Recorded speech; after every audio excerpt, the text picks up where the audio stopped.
কি ফল রে? এটা ডুমুর ফল। অনেকটা বট ফলেরই মতো। হ্যাঁ, এটা তো বট ফলের মতনই পরাগযোগ্য হয়। একটা ডুমুর ফলের ভেতরটা দেখতে চল তো। চল চলছি।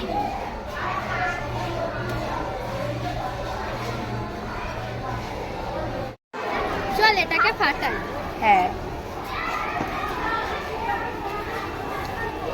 এই দেখ অনেকটা, এটা দেখ বট ফলের মতনই দেখতে।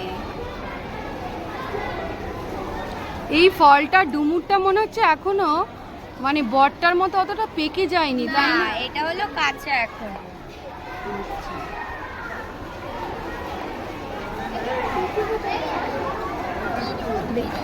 তার মানে ডুমুরটার ভেতরটাও এই বট ফলটার মতোই তৈরি হয়েছে, মানে হয়ে আরো ভালো করে পাকবে। হবে।